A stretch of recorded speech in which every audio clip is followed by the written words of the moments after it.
Hi everyone, this is me and अब हम करने जा रहे हैं क्वेश्चन नंबर 2 को। लैब नंबर 2 में question number 2, program to find simple interest. Okay, तो सिंपल इंटरेस्ट हम कैसे निकालते हैं ये चीज़ हम समझते हैं। तो सबसे पहला चीज़, बेसिक चीज़ समझना होगा सिंपल इंटरेस्ट है क्या और इसमें कितने वेरिएबल्स लगेंगे। हम यहाँ पर यूज़ कर रहे हैं C compiler, online compiler use कर रहे हैं क्योंकि ये सबसे ज़्यादा ईजी है इसलिए। तो अब यहाँ पर सिंपल इंटरेस्ट हमें निकालना है। तो सबसे पहले हम इसमें कमेंट में लिख देते हैं सिंपल इंटरेस्ट SI। ओके, तो हम SI निकाल रहे हैं। तो कोई भी कोड हम लिखते हैं उसमें सबसे पहले चीज़ जो होता है वो बॉयलर प्लेट को लिखना होता है। Like hash tag include stdio.h। Okay, stdio.h हमने ये लिख लिया। ये होता है pre processor directive standard input output, एक लाइब्रेरी है। इसके बाद हम फंक्शन बनाते हैं, इंटीजर टाइप का फंक्शन जो कि मेन फंक्शन होगा। मेन फंक्शन को कैसे डिनोट करते हैं, पैरेंथेसिस के अंदर में और करली ब्रैस के अंदर में हम सारा का सारा स्टेटमेंट लिखते हैं, राइट। एंड स्टेटमेंट के एंड में क्या होता है, रिटर्न। ओके, तो हमने यहाँ पे रिटर्न लिख लिया एंड 0 से हमने इसको रिटर्न ले लिया। ऑल राइट, तो यहाँ पर अब हमें निकालना है सिंपल इंटरेस्ट। तो सबसे पहले जो समझना है कि सिंपल इंटरेस्ट में हमारा वेरिएबल्स कितने होंगे, और जितना वेरिएबल होगा उतना वेरिएबल हम इनिशियलाइज़ कर लेंगे। तो सबसे पहले इन टाइप का वेरिएबल लेते हैं, लेकिन हमें निकालना है सिंपल इंटरेस्ट। पॉइंट में भी वैल्यू आएंगे तो हम इंट नहीं लेते हैं, फ्लोट लेते हैं, क्योंकि हमें डेसिमल में भी कैलकुलेट करना होगा। ऑल राइट, तो सिंपल इंटरेस्ट में हमें मिलेगा क्या क्या, इसका सबसे पहले फार्मूला समझो आप। ये एक प्रिंसिपल होता है। सपोज दैट कि मैंने किसी को 1000 रुपया दिया, ठीक है। इस बात पे दिया, इस कंडीशन पे दिया कि वो 5% पर मंथ हमें पैसा देगा, मतलब वो बढ़ा करके वो मैं लूँगा, इसलिए मैंने उसे दिया। तो वो क्या करेगा ना कि एक मंथ जैसे ही गुजरेगा ना, वो 50 रुपये एक्स्ट्रा देगा, यानी 1050 रुपये वो मुझे देगा।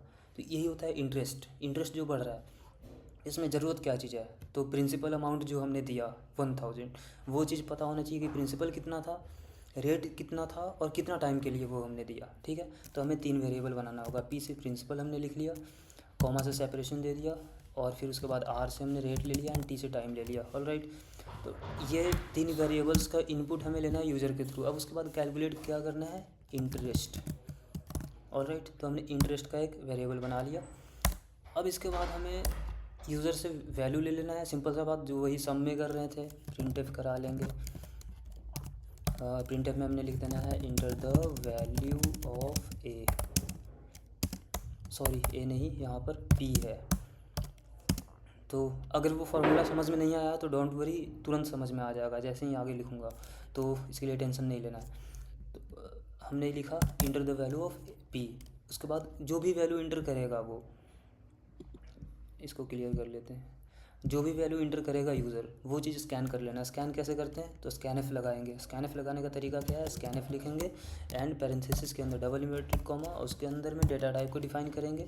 जिस टाइप का वैल्यू हम स्कैन करेंगे उसका डेटा टाइप लिखना पड़ेगा, परसेंटेज देन कॉमा, एंड इसे भेजना कहाँ पे है, वो वेरिएबल का नाम के साथ एम्बरसेंड हमें लगाना होगा, राइट।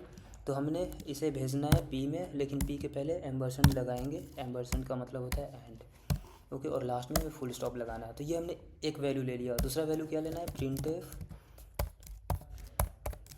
प्रिंटफ, गलत स्पेलिंग हो गया, printf enter the value of R. Okay, enter the value of are,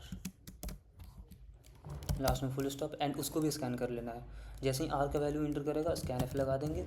scanf के अंदर में डेटा टाइप डिफाइन कर लेंगे। %f का वैल्यू हम रीड कर रहे हैं, स्कैन कर रहे हैं। उसके बाद इसको भेज कहाँ रहे हैं, तो आर में भेज रहे हैं, तो एंड आर लिख देंगे।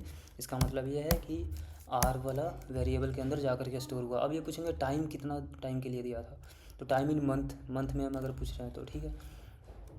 तो हमें यहाँ पर लिख देना है टाइम का, पहले बोलना है कि printf enter the value of time, inter the value of T, enter the time in month. Okay, हमने ये चीज़ लिख लिया, enter the time in month. तो जैसे ही मंथ का वैल्यू डालेगा वो कहाँ पे जाकर के स्टोर होगा, कौन सा वैल्यू में, वो टी में स्टोर होगा, क्योंकि T is time here. Okay, तो ये यहाँ पे हमें स्कैनइफ लगाएंगे और उस वैल्यू को स्कैन करेंगे जो टाइम के लिए यूज़र ने डाला। तो %f में उसे ले रहे हैं, ठीक है। अब इस वैल्यू को हम स्कैन तो कर लेंगे और भेजना कहाँ पे है, ये टी में भेजना है। तो टी के साथ क्या लगाएंगे, साथ में एम्परसेंड।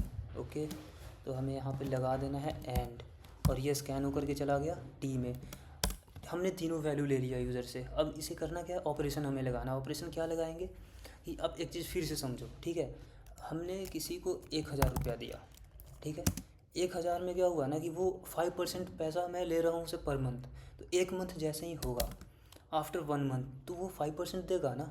तो 5% अगर देता है वो, तो 5% अगर देगा तो इसका 5% कितना होता है, 50 रुपीज़, ठीक है। अगर 50 रुपीज़ वो दे रहा है, तो वो एक मंथ में टोटल कितना रुपया हमें वापस दिया, तो 1,050 दिया। बट 1,050 को अमाउंट बोलते हैं, टोटल अमाउंट, लेकिन हमें इंटरेस्ट सिर्फ निकालना है। तो एक मंथ का इंटरेस्ट कितना आया, 50 रुपीज़। 2 मंथ का कितना आएगा, 50 इंटू 2 100 रुपीज़ आएगा। 3 मंथ का कितना आएगा, 150 रुपये आएगा। 4 मंथ का कितना आएगा, 200 रुपये आएगा। एंड 5 मंथ का 250 आएगा। इस तरह से वो बढ़ता जाएगा, 50-50 बढ़ रहा है, ठीक है। तो जितना मंथ है उतना टाइम मल्टीप्लाई होता जाएगा। 5 इंटू, अगर मान लेते 6 मंथ में कितना हुआ, तो 5 इंटू अगर 6 करें हम, तो वो कितना आ जाएगा, 300 रुपीज़ आ जाएगा। ये 300 रुपीज़ जो है वो इंटरेस्ट है। ये कैलकुलेट कैसे हो रहा है, तो 1000 का 5%, ओके, 1000 का 5%, और जितना टाइम है उतना टाइम से मल्टीप्लाई हो गया। तो इसको हम इस तरह से लिख सकते हैं।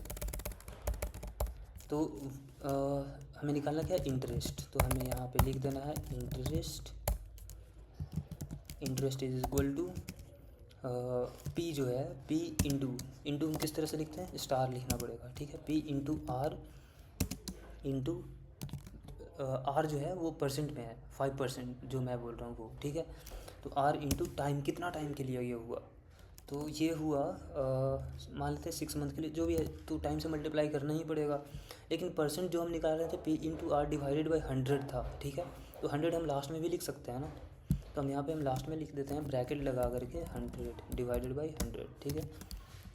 बिल्कुल मैथ्स है, तो डोंट थिंक मच। यहाँ पे लास्ट में हमने डिवाइड कर दिया 100 से। ये जो भी आएगा ये इंटरेस्ट आएगा। अब इसको प्रिंट करा लेंगे। प्रिंट कराने के लिए क्या लिखेंगे, प्रिंट एफ। प्रिंट एफ हमने लिख दिया।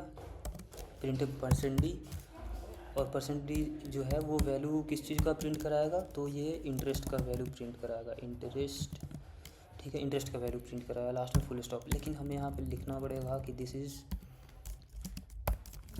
The interest, the total interest is इतना, द टोटल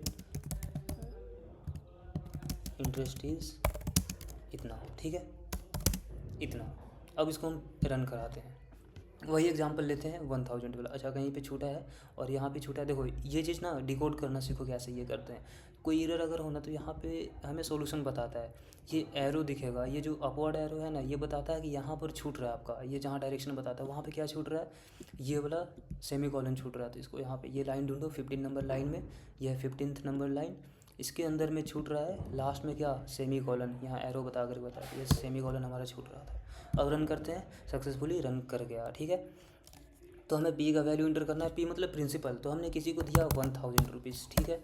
कितना परसेंट का रेट पे दिया, तो वो 5% के रेट पे दिया, ठीक है। अब कितने मंथ के लिए दिया, तो मान लेते हैं 6 मंथ के लिए दिया। अब कैलकुलेट करने देते हैं इसको। The total interest is in इतना। ओह, ये तो गार्बेज वैल्यू ले रहा है। ओके, ऐसा क्यों लिया इंटरेस्ट। अच्छा, कुछ स्पेलिंग मिस्टेक तो नहीं है ना, INTEREST, या एवरीथिंग इज़ राइट, ओके। तो फ्लोट वैल्यू हमने ले लिया, ये इक्वल टू इतना,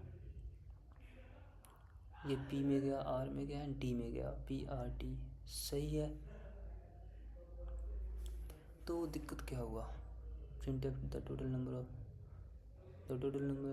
interest. Oh my God, what is this यार, ऐसा क्यों हुआ। स्टैंडर्ड इनपुट सब सही तो है, बट ये गार्बेज वैल्यू क्यों लिया, डिवाइडेड बाय 100। एक सेकेंड देखते हैं, जस्ट एक second. Into the value of R, into the value of month, ठीक है। परसेंटेज। अरे यार, यहाँ पे %f लिखना था।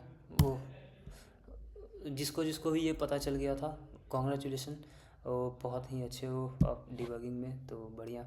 अब इसको इंटर करते हैं। 1000 रुपीज़ हमने किसी को दिया, राइट। अब उसके बाद ना वो मतलब क्या मांग रहा है, रेट मांग रहा है। हमने 5% के रेट से किसी को दिया, कितने टाइम के लिए दिया, 6 मंथ के लिए दिया।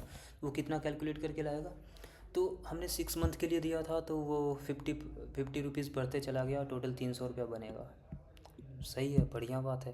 तो ये सही ढंग से कैलकुलेट कर रहा है, then this code is it's मतलब करेक्ट है। तो इसको आप याद करने का क्या है, लॉजिकली समझ लो। ठीक है, तो ये हो गया सिंपल इंटरेस्ट का। अगला क्वेश्चन में हम जल्दी से आते हैं, उसको भी कंप्लीट करते हैं।